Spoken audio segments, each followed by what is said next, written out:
Este es un mensaje del pastor John MacArthur, traducido y predicado en español para el mundo de habla hispana. Apocalipsis capítulo 6 es una escritura muy importante y una que nos hablará de manera profunda, inclusive asombrosa conforme la estudiamos. En esta noche tomamos otro viaje de regreso al futuro conforme vamos al libro antiguo de Apocalipsis, y al hacerlo vemos hacia adelante al desarrollo de la ira de Dios que está por venir en el futuro. Al llegar al capítulo 6, como usted sabe, si usted ha estado con nosotros, la música de la alabanza que ocupó los capítulos 4 y 5 ha terminado, y el movimiento del juicio que comenzó en el trono ya desde el capítulo 4, versículo 5, en donde ve algunos relámpagos y sonidos y truenos. Bueno, eso veía hacia adelante al juicio que comienza en el capítulo 6. Y aquí tiene usted al Cordero de Dios, al Cordero que es digno, el León de la tribu de Judá, ningún otro que nuestro Señor Jesucristo, comenzando a romper los sellos en el pequeño rollo que registra la ira de Dios conforme Cristo vuelve a apoderarse del universo que es suyo y se lo quita al usurpador, esto es, a Satanás y a todos sus demonios. Ahora, las visiones de este texto en el capítulo 6 nos llevan al principio de la ira final de Dios.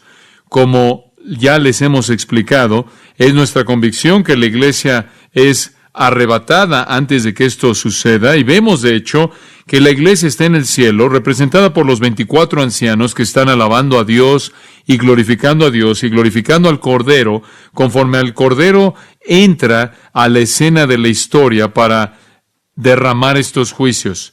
Y entonces la iglesia es arrebatada para estar con el Señor y está ahí en la gloria con el Señor conforme este periodo de tiempo, este periodo de 7 años conocido como la tribulación comienza, y conforme los 7 sellos, las 7 trompetas y las 7 copas, todas son derramadas, todos emblemas del juicio final.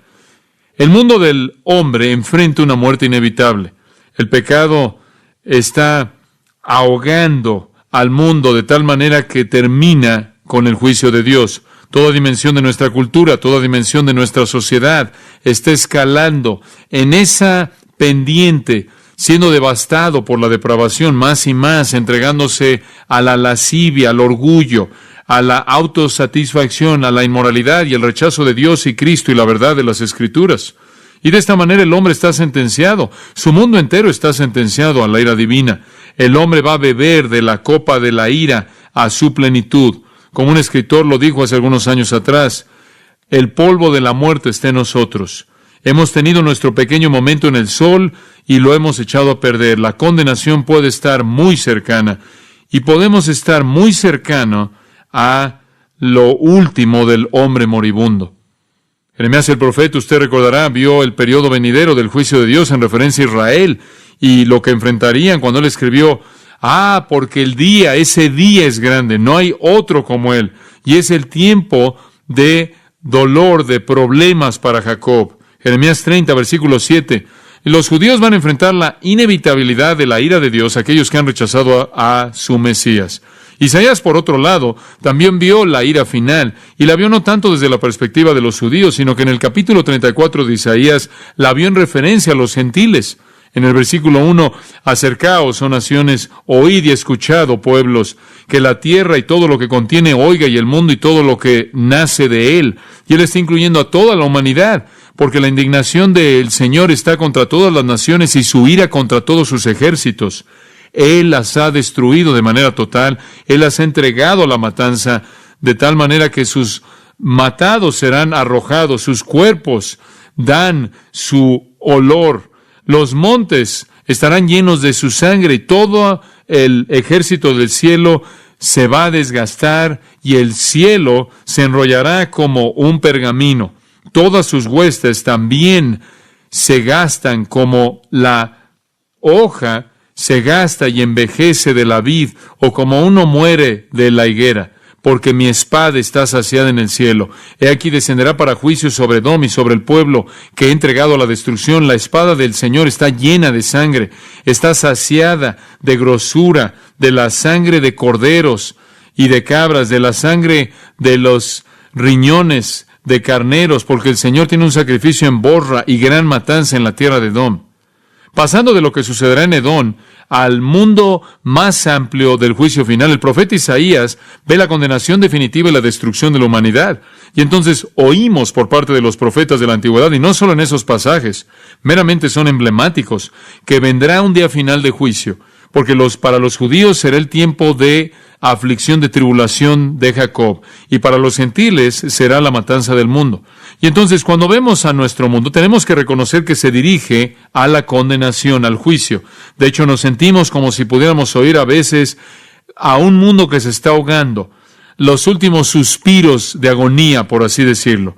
Y en este capítulo, en el cual nos concentramos en esta noche, Apocalipsis capítulo 6, literalmente somos transportados al futuro. La experiencia de abrir el rollo de 7 sellos no solo fue visible para Juan en su visión, sino que ahora nos es hecho visibles porque Dios quería que él lo escribiera. Ahora recuerde que hay un pequeño rollo en el escenario aquí. Se menciona ahí en el capítulo 5, estando en la mano de Dios, y claro, después es tomado de la mano de Dios por el Señor Jesucristo mismo. Y aquí en el capítulo 6, versículo 1, él comienza a abrir uno de sus sellos.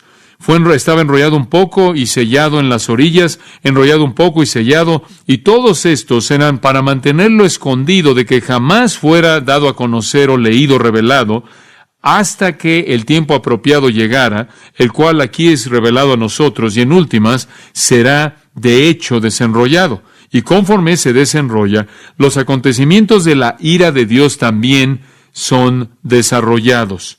Ahora, hay 7 sellos en este rollo, y vamos a ver esos 7 sellos, y ellos incluyen ese periodo entero hasta la venida final de Cristo. Ahora, en contraste a lo que algunas personas han pensado al ver la profecía, los primeros 3 jinetes traen un periodo de paz y prosperidad, lo vimos en la última ocasión, pero los últimos 3 son fuerzas mortales. El primero, recordará, era paz. Lo que está por seguir no es nada de eso. Ahora, simplemente para recordarle, también estos 4 jinetes son los que Jesús llama en Mateo 24 el principio de dolores.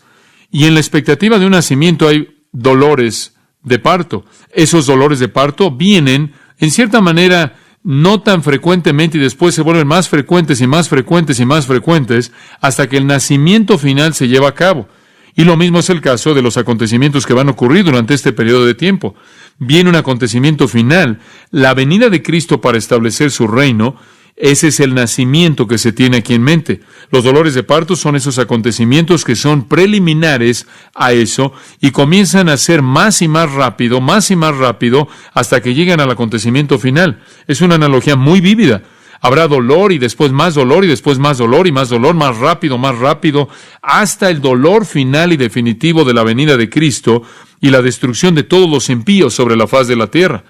El comienzo de los dolores de parto, usado en Mateo 24:8, esa frase, describe entonces la primera mitad del periodo final y realmente es paralelo a los primeros 4 jinetes que Juan ve en su visión.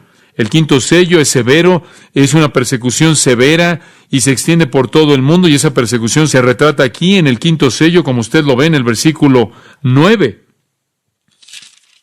Cuando abrió el 5º sello, vi bajo el altar las almas de los que habían sido muertos por causa de la palabra de Dios y por el testimonio que tenían. Obviamente, ya al llegar al punto medio de este periodo de 7 años, la gente ha sido salvada. Hay gente que ha sido salvada. Hay gente que se ha convertido en esos primeros 3.5 años. La iglesia ya se fue antes de que el periodo comenzara en el rapto, pero en la primera mitad habrán personas redimidas y después serán matadas. Y estarán clamando en el versículo 10, ¿hasta cuándo, oh Señor, santo y verdadero, no juzgas y venga nuestra sangre en los que moran en la tierra? Y estos también indican en el versículo 11 que han sido glorificados porque tienen túnicas blancas y están reposando, y el número de sus consiervos y sus hermanos que serán matados también está por ser completado. Entonces, aún hay más por ser matados. Entonces, el punto de en medio, el 5º sello aquí realmente es la persecución, y también tiene un acontecimiento único dentro de esa persecución llamado la abominación desoladora. Eso es de lo que se habló en Daniel capítulo 9, versículos 24 al 27.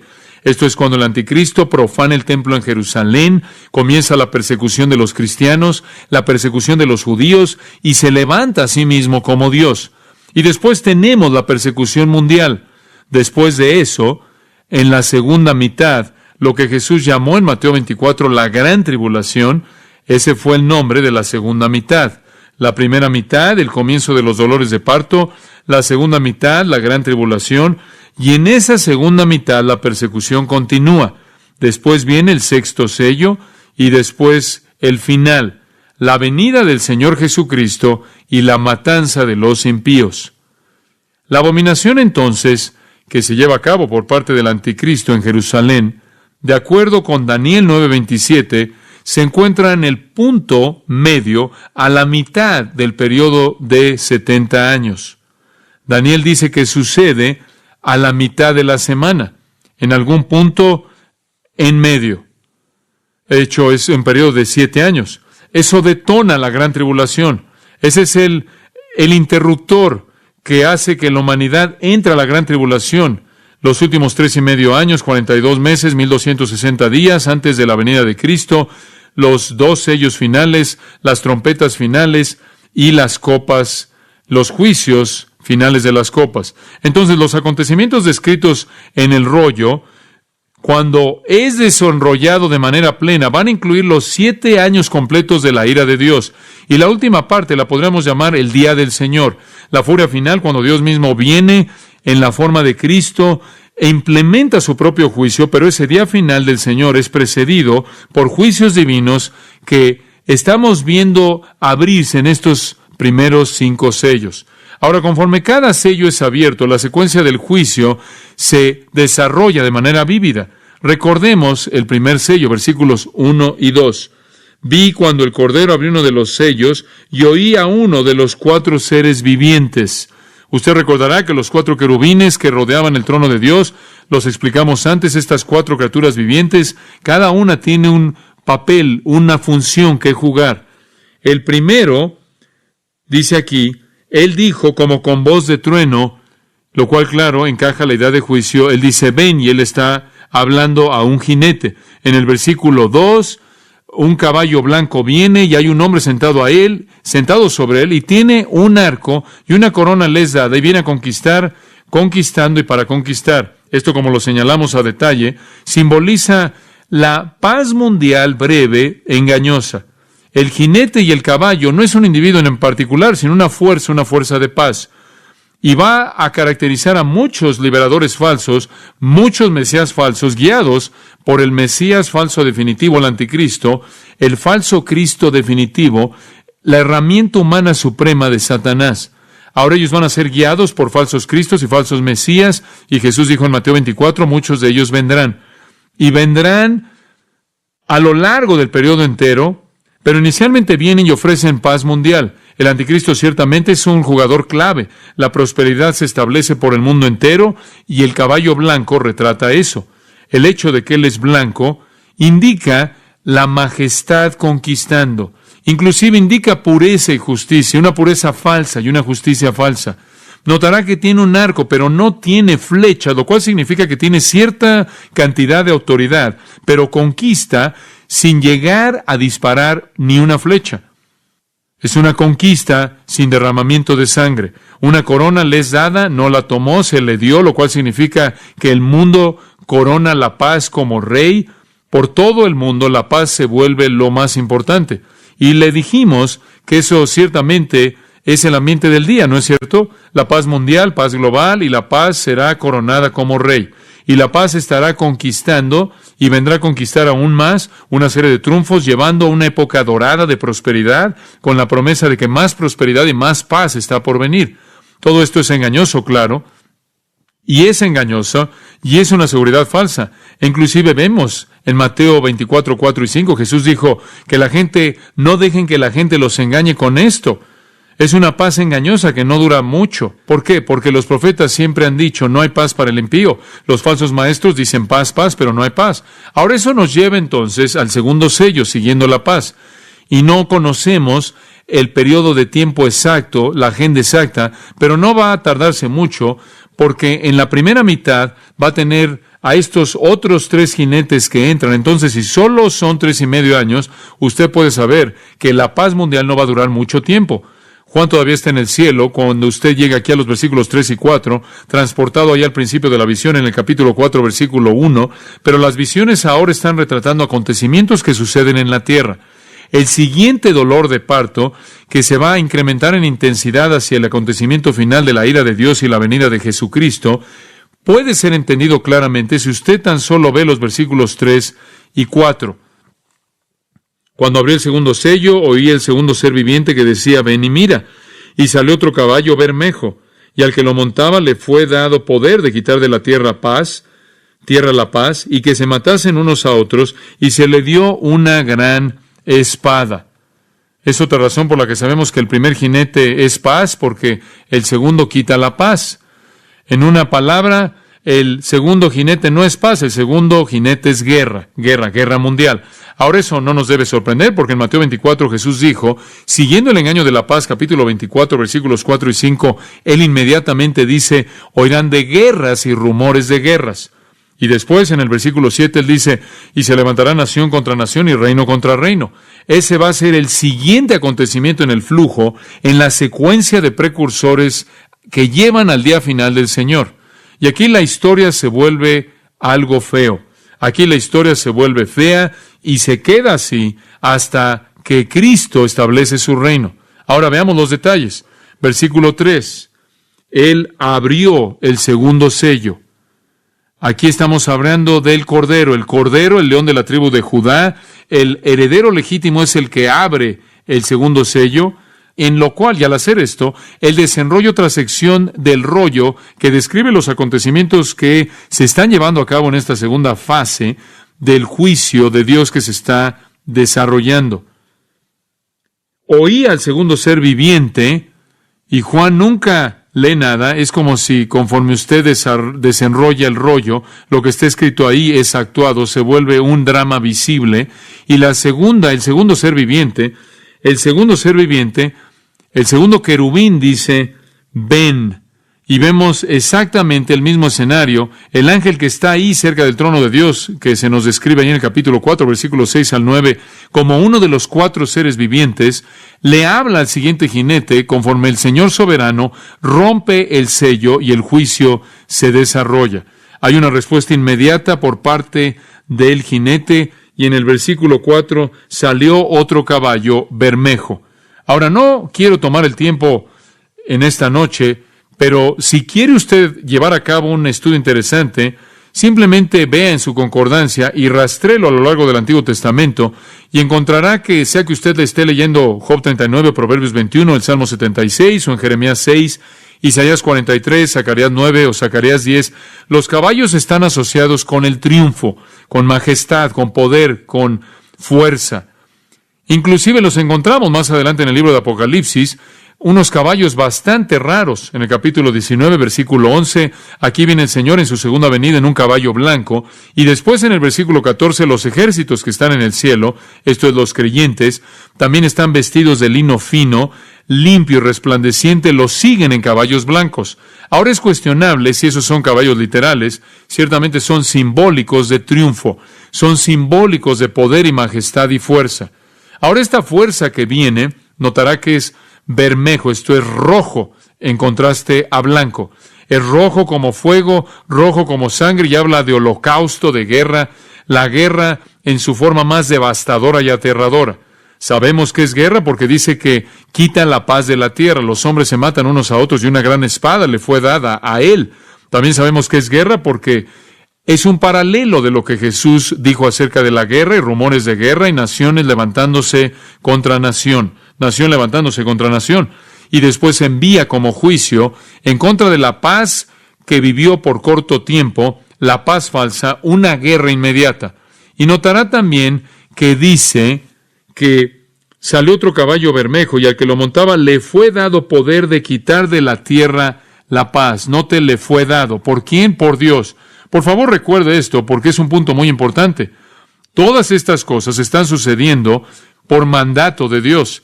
Algunas personas tratan de decirle que esta no es la ira de Dios, porque dicen queremos asegurarnos de que seamos librados de la ira de Dios como cristianos, pero también queremos que los cristianos atraviesen la tribulación, entonces no podemos llamarle a esto la ira de Dios. Y ha sido llamado varias cosas, algunas veces la ira de los hombres, algunas veces la ira de Satanás. Solo hay una manera en la que usted la puede llamar bíblicamente, y esa es la ira de Dios. Viene del trono en el pequeño rollo en la mano de Dios y es ejecutado por el Señor Jesucristo mismo. Es Dios desenrollando, descargando ira. Es Dios que ha concedido a este caballo rojo la autoridad y el poder de moverse y traer guerra. Fue Dios quien permitió la paz falsa y es Dios quien comienza las guerras. Dios lo permite. Y como leímos en Mateo 24, va a involucrar a las naciones por toda la tierra. Nación se levantará contra nación y reino contra reino. No sé cómo sucede, pero simplemente, en cierta manera, todo el mundo va a estar respirando ahí el aire de la euforia. La guerra va a comenzar a desatarse y va a escalar por todos lados.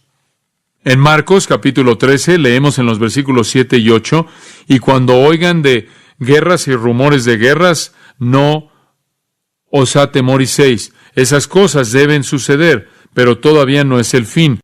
Todavía son los dolores de parto. Es el principio de este periodo. Cuando oigan de guerras y rumores de guerras, no se atemoricen, porque nación se levantará contra nación y reino contra reino. Ese es el principio. Marcos 13:8 dice de dolores de parto. Y después él reitera precisamente lo que nuestro Señor también dijo en el Evangelio de Mateo. Después en Lucas 21, simplemente una nota en caso de que quiera un pasaje aquí comparativo, encuentra lo mismo. En el versículo 9, cuando oigáis de guerras, no os atemoricéis. No os atemoricéis, no tengáis miedo. Estas cosas deben suceder primero, pero el fin no sigue inmediatamente. Se levantará nación contra nación, reino contra reino, y hay más por venir. Y veremos qué es lo que está por venir. Ahora, esta fuerza de guerra que viene tiene tres características. Característica número 1, quitar la paz de la tierra. Versículo 4, quitar la paz de la tierra.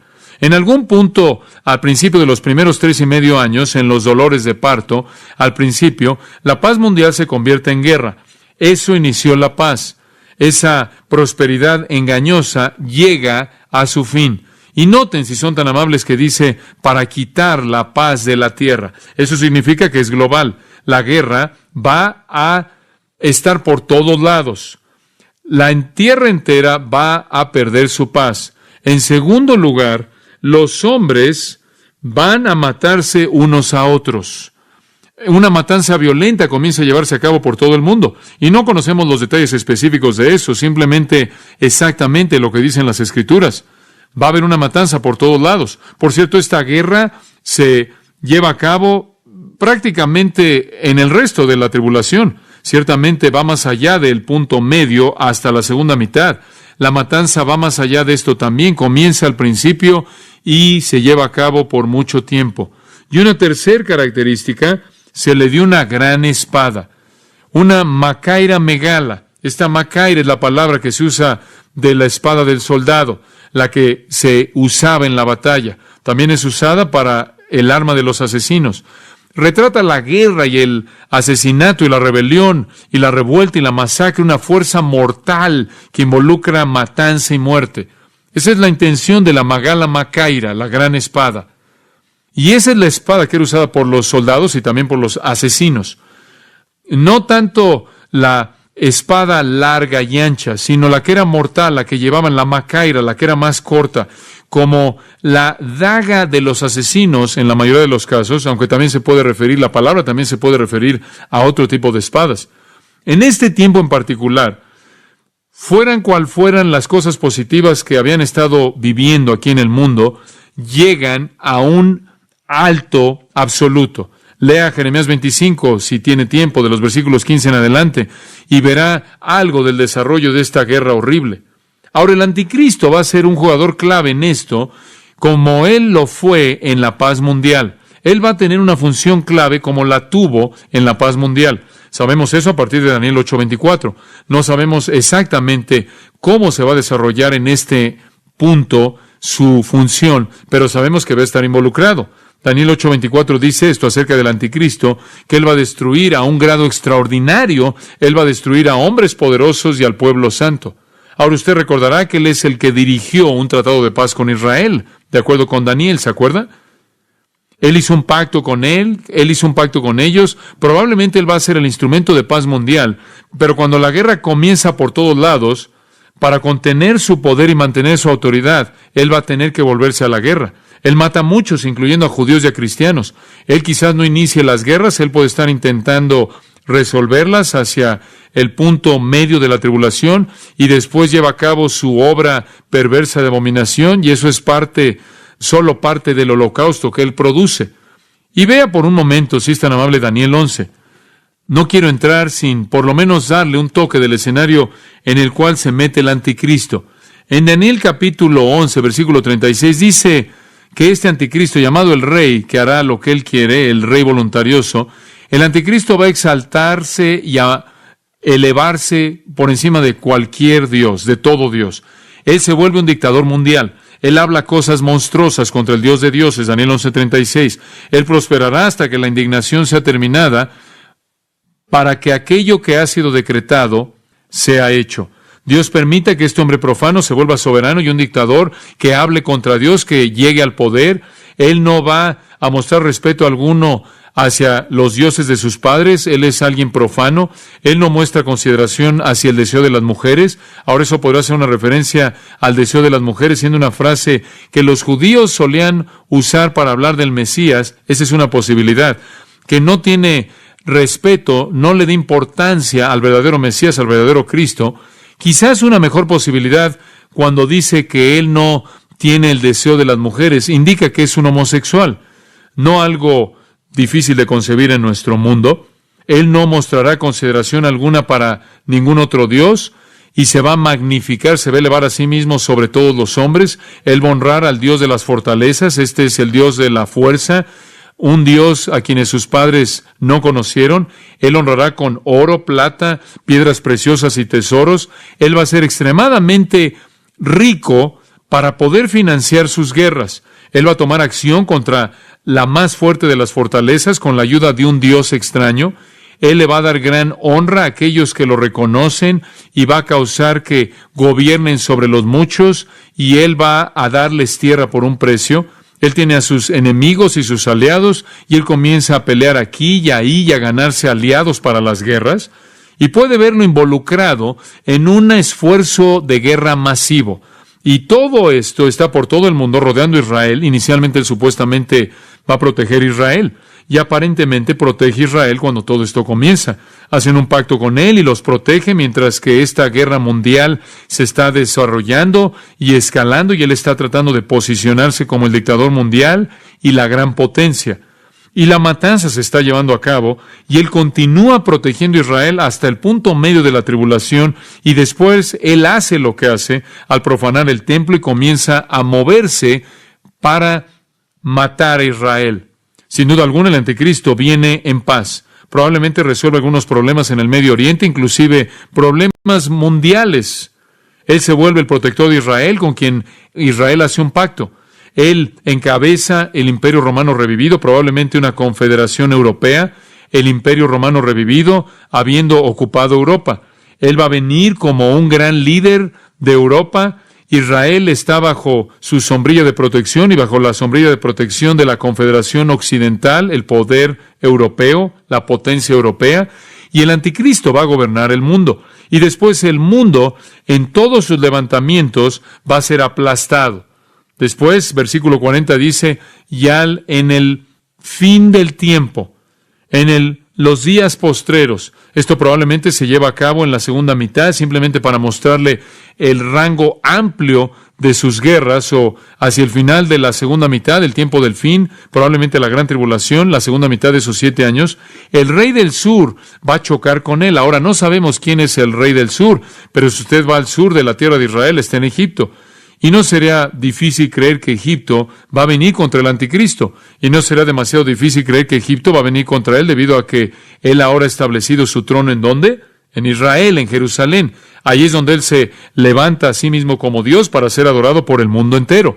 Este es un lugar estratégico, como usted sabe, en el mundo, debido a que es la encrucijada de muchos caminos en el mundo, Asia, África, Europa.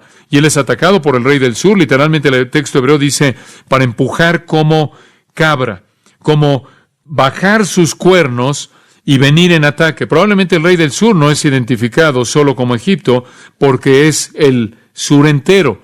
Todo el mundo musulmán de Egipto, Libia, Etiopía, África, la alianza que viene contra él, viene de esa parte del mundo. Un ejército africano de cierto tipo se mueve contra el anticristo, quien no solo está gobernando el mundo, sino que ha establecido su trono como Dios en la ciudad de Jerusalén. Y también notará en el versículo 40 que el rey del norte va a venir contra él, carros y jinetes y muchas naves, y claro, el equivalente moderno de todo eso. Aquí viene el rey del norte. ¿Quién es? Bueno, algunos creen que es Rusia. ¿Podría ser Rusia? Ciertamente he enseñado en nuestro estudio de Daniel que está bien suponer que podría ser esa nación masiva de Rusia. Hay toda razón para pensar que podría ser, porque habla de estar en el norte, y eso está en el norte. También es razonable suponer que podría ser otra conspiración árabe, y la manera en la que la Unión Soviética se está dividiendo en la actualidad, y se ha dividido, y la manera en la que el mundo árabe parece estarse uniendo como un enemigo en común contra Israel, podría llevarnos a pensar que es razonable suponer que algún tipo de coalición árabe del Medio Oriente con Irak e Irán y las otras naciones árabes hostiles se van a unir. Entonces tiene usted un mundo musulmán empujando por la parte de abajo y otro mundo musulmán, dice usted. ¿Por qué es llamado el rey del norte? Porque todo conquistador que viene a la tierra de Palestina en su historia viene del norte, porque usted no puede entrar por el este. El oeste es agua, el sur está ocupado ya, y el lugar por el cual usted puede entrar es el norte, porque si usted está en el sur, todo que está en el este está abajo de Jerusalén y abajo de Israel, y tratando de escalar todo eso y venir desde abajo es muy difícil. Descender desde arriba es la manera en la que todo enemigo siempre ha venido, aún en el día de hoy vienen del norte.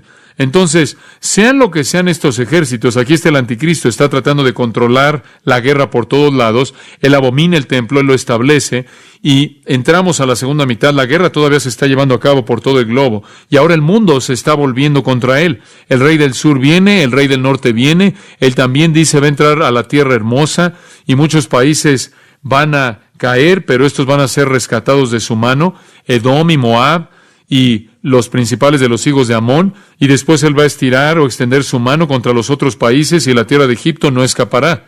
Por cierto, la potencia norte parece ser totalmente derrotada. El anticristo gana, y él después procede a conquistar otros países.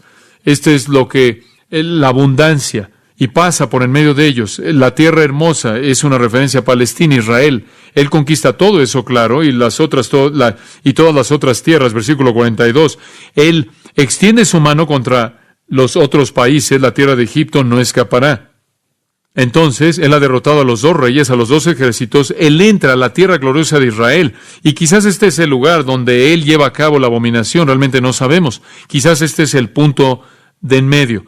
Es difícil estar seguro de eso. Quizás ya sucedió, ya para el tiempo en el que esto sucede. ¿Qué razón habría para que el sur empujara de esa manera y el norte empujara de esa manera si él no ya hubiera establecido su poder en ese lugar? Entonces es difícil saber. Pero él ha profanado el templo. Él se ha establecido como Dios. Si usted quiere leer de esto, lee Apocalipsis 13:7 y vamos a llegar ahí. Y él tiene al Medio Oriente en sus manos, todos sus recursos. Él es el Dios soberano invencible en su propia mente. Él consuma a la iglesia ramera, la religión falsa que queda en el mundo, de acuerdo con Apocalipsis 17. Y él tiene un asociado llamado el falso profeta que llama al mundo entero a adorarlo. Y es en esa posición en la que lo encontramos en el versículo 42. Conforme él se ha salido de ahí para conquistar otros lugares y continúa venciendo otros países. Y hay un derramamiento de sangre interminable. Aquí Edom, Moab, Amón, francamente, es una tierra estéril la que deja ahí, y no hace eso. En lugar de moverse al sureste, se mueve al suroeste, como la indicación del texto lo presenta. Él adquiere el control de los tesoros escondidos de el oro, la plata, las cosas preciadas de Egipto. Los libios, los etíopes lo van a seguir. Y después en el versículo 44, rumores del este y del norte lo van a turbar y él va a seguir con gran ira para destruir a muchos. Los rumores del este podría ser el ejército de 200 millones, recordará en el libro de Apocalipsis, ese ejército de 200 millones que viene del este, del norte, contra otra conspiración, y él se mueve con gran ira para destruir y aniquilar a muchos. Él es una fuerza poderosa, y él va a establecer su tienda, la tienda de su pabellón real entre los mares. Ese es el mar Mediterráneo y el Muerto. Y si usted coloca su tienda entre esos lugares, usted está en la tierra de Israel. Él coloca su palacio, su lugar de poder, en el monte mismo santo de Sión, y él va a llegar a su fin, él va a encontrar ahí quien lo aplaste. Y él piensa que ha conquistado el mundo, y los niños en la actualidad dicen, no, equivocado. No va a suceder porque el Señor va a venir. Entonces, las guerras comienzan al principio y se esparcen, y en algún punto la abominación desoladora y esta guerra sigue incrementándose hasta que Cristo regresa a conquistarlo. Ahora usted puede regresar, si es tan amable, al libro de Apocalipsis. Conforme usted ve este jinete de la guerra, este es el principio de los dolores de parto y empeora. Daniel parece mostrarnos las guerras que se incrementan conforme el anticristo se involucra en ellas. Entonces, el comienzo de guerras en la primera mitad se lleva a cabo hasta el final y sigue hasta el final. La última intención, el último intento del hombre por salvar a su sociedad termina en un holocausto mundial y todo comienza a desintegrarse. Viene la guerra, se queda y escala hasta el final. Ahora observe el tercer sello, versículo 5. Aquí encontramos la misma introducción. Cuando abrió el tercer sello, oí al tercer ser viviente que decía, ven y mira. Y miré. Y aquí hay shock en esta palabra, miré. Y he aquí hay sorpresa. Un caballo negro, y el que lo montaba tenía una balanza en la mano. Y oí una voz de en medio de los 4 seres vivientes que decía, 2 libras de trigo por 1 denario, y 6 libras de cebada por 1 denario, pero no dañes el aceite ni el vino. Entonces, el tercer sello es abierto, y el tercer jinete viene. Y la respuesta de asombro de Juan es indicada en la frase, he aquí. Y él ve un caballo negro, y negro es el color del hambre. Lea Lamentaciones capítulo 5, versículos 8 al 10, y verá el negro identificado como el color del hambre. El hambre es el efecto de la guerra mundial. Jesús dijo esto también. Jesús dijo, después de que se levante nación contra nación y reino contra reino, habrá hambre. Mateo 24, 7. Esto también es el juicio de Dios. Él lo ha hecho antes. Ageo 1, Ezequiel 4. Dios ha traído hambre antes y la volverá a traer. Cuando se lleva a cabo este tipo de guerra por todo el globo, la gente va a dejar de producir. La matanza es tan grande, como lo veremos en un momento, que las provisiones de alimentos son destruidas. Y usted puede imaginar que una guerra a este nivel, con el tipo de armamento que tenemos en la actualidad, va a ser devastador. Y como resultado de esto, se va a racionar el alimento debido a la escasez de alimento. Esa es la razón por la que dice en el versículo 5 que el jinete en el caballo negro también tiene un arma. No es una gran espada como la del otro jinete, sino que tiene aquí una balanza en la mano. Y eso es usado para medir. Y lo que significa eso es que el alimento va a ser racionado, va a ser medido. Se va a pesar el alimento, van a haber filas para tener alimento. Y podemos entender eso, ¿no es cierto? Algunos de ustedes inclusive pueden recordar las filas en las que se tenían que formar para adquirir alimento en la Segunda Guerra Mundial. Algunos de ustedes han visto retratos de filas que hacía la gente para poder conseguir alimento en Europa Oriental. Gente muriendo de hambre por todo el mundo se está formando. Usted ha visto en países de tercer mundo en la actualidad donde se raciona la comida. Y después a la mitad, esto es asombroso, en el versículo 6, y oyó una voz de en medio de los 4 seres vivientes. Usted dígame, ¿quién está en el centro de los 4 seres vivientes? ¿Quién está en el centro? ¿Alrededor del trono de quién están? Este es el trono de Dios. El trono de Dios. Entonces, no hay duda alguna en mi mente de que Dios está aquí hablando, porque estas criaturas, estos 4 ángeles vivientes, estos 4 querubines, están rodeando el trono de Dios. Y en medio del trono, la voz de Dios. Y Dios dice, 2 libras de trigo por 1 denario y 6 libras de cebada por 1 denario, pero no dañes el aceite ni el vino. Dios está hablando. De nuevo es un recordatorio de que este es un juicio de Dios. Él también habla, por cierto, en el 5º sello, allí en el versículo 11. Dios habla. Y entonces, no debemos estar demasiado seguros de que Él no está hablando aquí. Él habla del hecho de que esto tiene que suceder por un rato hasta que toda persona que va a morir en el versículo 11. Aquí está Dios quien habla y Dios dice, aquí están las condiciones, 1/4 de trigo por 1 denario. Ahora, permítame decirle lo que eso significa. 1/4 de trigo sería sustentar a una persona con un apetito muy moderado durante un día. 1 denario es el sueldo de un día. Entonces usted trabaja simplemente para comer lo mínimo para usted, lo cual no va a proveer nada para su familia. Son condiciones de hambre.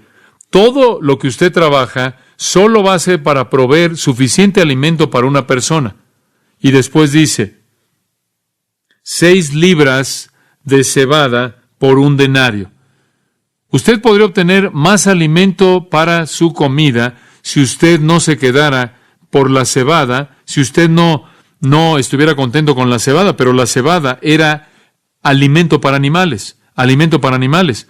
Esto será como formarse para escoger entre pan y alimento para perros, croquetas básicamente, con poco valor nutricional. La cebada era más barata, por lo menos una familia podía comer así, pero eso demandaría todo su dinero por 6 libras, lo cual alimentaría a 3 personas con comida para animales. Esas son condiciones de hambre, y eso es lo que la guerra le va a hacer al mundo. Y después Dios dice, pero no dañes el aceite ni el vino. Han habido muchos tipos de interpretaciones diferentes de eso. Y creo que usted, si lo lee de manera directa, tiene sentido, de manera simple, decir, Dios les advierte que tengan mucho cuidado con su vino y su aceite, porque es tan preciado. Si lo único que tiene es trigo crudo, sin ningún aceite para mezclarlo, sin ningún vino para acompañarlo, es muy, muy difícil. La comida básica, la canasta básica, de pronto se vuelve lujo. El aceite era usado para la preparación de pan, también para cocinar, como también el vino. Él dice, más vale que tengan cuidado con cómo lo tratan. No lo lastimen, no lo desperdicien, no lo dañen, es preciado. Va a ser medido y tratado con cuidado tremendo. No puede usted herir el grano, pero ciertamente puede herir esas cosas al romperlas o al despedazarlas en lo que estén contenidos o al desperdiciarlas. Esto es verdadera hambre, un hambre global que viene rápido. La paz mundial, la guerra mundial, el hambre mundial, y ni siquiera ha salido de los primeros 3.5 años de este periodo. Finalmente, el último jinete, el 4º sello, versículo 7, el mismo escenario exacto. Cuando abrió el 4º sello, oí la voz del 4º ser viviente, y ahora sabemos por qué son 4, cada uno tiene una función que jugar aquí, que decía, ven y mira, y él está mandándole al siguiente caballo y al jinete.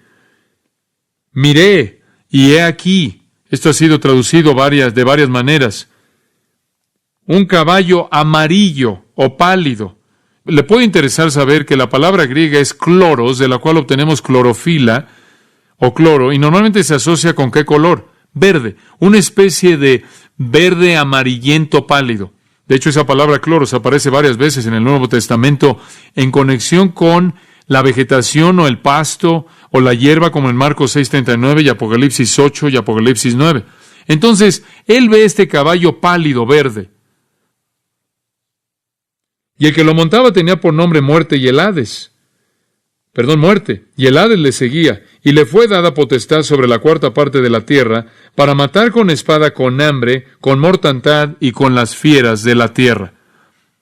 Aquí está el jinete pálido, verdoso, descomposición, un cadáver. Y de manera apropiada, el que se sentaba tiene el nombre Hatanatos, muerte. Lo que sigue a la guerra es hambre. ¿Y qué sigue al hambre? ¿Qué? Muerte. ¿Y qué sigue a la muerte? El Hades. Esta es otra palabra simplemente para la tumba. La tumba viene, por así decirlo, viene el que escarba la tumba con su pala para recolectar los cuerpos que la muerte destruye. El Hades es el asociado correcto de la muerte. Usted los encuentra juntos en el capítulo 20, versículo 13. El Hades es el asociado de la muerte. Él sigue a la muerte. Ellos trabajan juntos. Este es el resultado del sello, del segundo sello y del tercer sello. Pero más que eso, observe el versículo 8. Le fue dada potestad o le fue dada autoridad. De nuevo, ¿quién se la dio? ¿Quién le dio esa autoridad? Dios, porque este es el desarrollo de su rollo, de su título de propiedad, de su juicio. Le fue dada autoridad o potestad para matar sobre la cuarta parte de la tierra, para matar. Se estima que ya para el año 2000, en unos cuantos años, tendremos alrededor de 6 billones de personas en la tierra. Lo que esto nos dice es que en un punto 5 billones de ellos morirán. Es un número inconcebible de personas. Literalmente podría aplastar a 2 continentes. El armamento nuclear y las armas sofisticadas hacen de esto posible ahora, en un corto periodo de tiempo, mientras que habría sido imposible en una época de espadas y de arcos. Pero 4 cosas van a matar. La espada, y ya hablamos de eso en relación con la guerra. El hambre, ya hablamos de eso en relación con el tercer sello. Pero aquí hay otros 2, y tenemos aquí mortandad y con las fieras de la tierra. Esto es fascinante. Mortandad y las fieras de la tierra. Por cierto, estos 4 están unidos varias veces en las Escrituras y probablemente por lo menos necesito mencionarles esto. Estos 4 han sido predecidos por Dios para que sean sus medios de juicio final en varios pasajes del Antiguo Testamento. Jeremías 14:2, él dice, voy a traer un fin a ellos mediante la espada, hambre y pestilencia o mortandad. Y él ahí tiene 3 de los 4. En Jeremías 24:10, voy a enviar la espada, el hambre y la mortandad o pestilencia sobre ellos.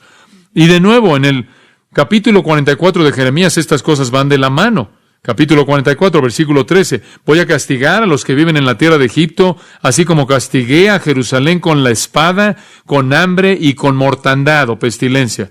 Ahora, lo que usted tiene es la espada, lo cual lleva al hambre, lo cual lleva a la mortandad. En donde cae la espada y existe hambre, usted tiene a la mortandad que lo sigue. En Ezequiel, por ejemplo, solo 2 pasajes. Capítulo 6, versículo 11. Así dice Jehová Dios, yo, debido a las abominaciones malas de la casa de Israel, caerán por espada, por hambre y por plaga. Allá hay otra palabra para pestilencia o mortandad. Espada, hambre y plaga.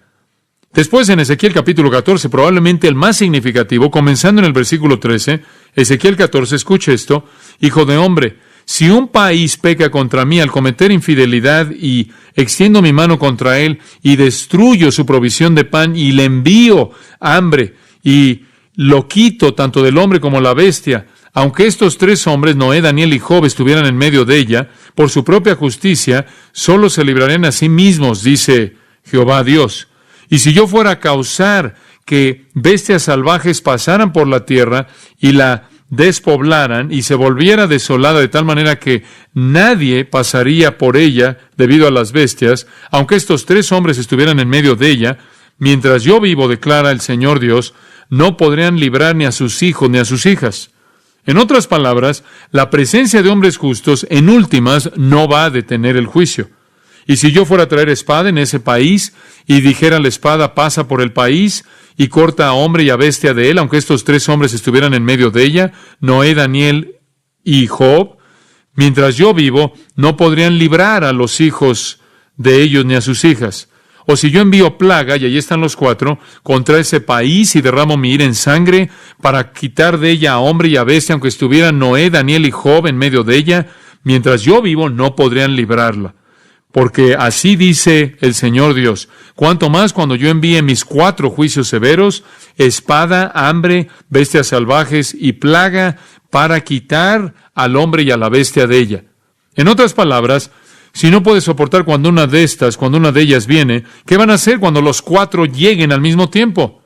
Les va a pegar, los va a aplastar. ¿Qué es mortandad? ¿Qué es pestilencia?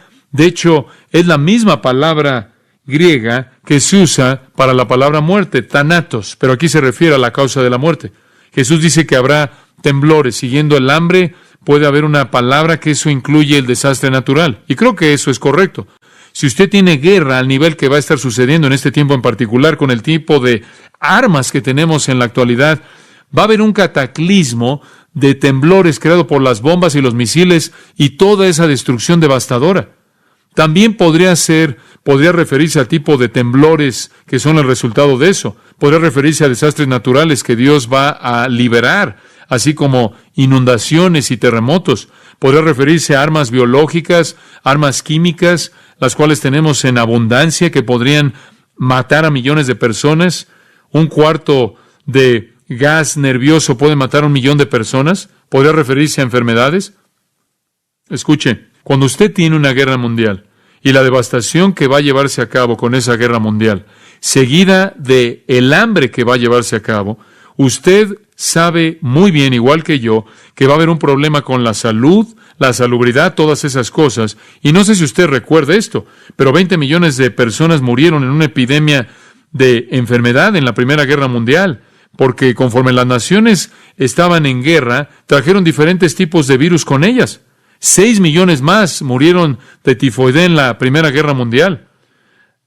Muerte masiva, aún a través de una enfermedad como el SIDA, es posible. Y hay más bacterias mortales que están por todos lados. La tifoidea, por ejemplo, mató a 200 millones de personas en 4 siglos. Subestimamos el poder de la enfermedad para matar a poblaciones enteras. Y después en Apocalipsis 6 él añade no solo la mortandad, que podría significar todas esas cosas, pero añade bestias salvajes. Dice usted, ¿qué es eso? ¿No tenemos fieras o bestias salvajes en Norteamérica? ¿De qué está hablando? No tenemos bestias salvajes o nada. Usted tiene que ir a África para encontrar a leones, o a China en algún lugar para encontrar a tigres siberianos o lo que sea. ¿Qué son esto de fieras? Permítame hacer una pregunta. ¿Usted sabe cuál es la criatura más mortal sobre la faz de la tierra? ¿La criatura más mortal, más terrible en la faz de la tierra? No es una serpiente, no es un león, no es un cocodrilo, una rata. Históricamente, la criatura más mortal, más mortífera sobre la faz de la tierra. ¿Por qué? Las ratas anualmente son responsables por la pérdida de billones de dólares de alimento en Estados Unidos, de Norteamérica, nada más, y muerte por todo el mundo. Las ratas infestadas con la plaga bubónica mataron 1/3 de la población de Europa en el siglo XIV. Esa es la propia estadística de la Enciclopedia Americana. Las ratas pueden ser portadoras de hasta 35 enfermedades al mismo tiempo, y lo que es sorpresivo, si 95% de la población de ratas es exterminada en un área dada, se va a reemplazar a sí mismo en menos de un año. Ha matado a más personas que todas las guerras en la historia, y siempre hace su hogar en donde viven los hombres. Con la guerra y el hambre y los terremotos, ahí va de la mano la salubridad. No hay medicina, las condiciones de vida descienden a un nivel primitivo, y las ratas pueden ser las fieras que están ahí matando. Un juicio divino terrible. Y este es solo el principio, más por venir. Y tristemente, no es sino hasta el 6º sello que la gente reconoce que Dios es la fuente de esto. Y usted hace una pregunta, ¿verdad? ¿Hay alguna esperanza para nuestro mundo? Y la respuesta es no, no hay esperanza, esto va a venir. Esto es inevitable.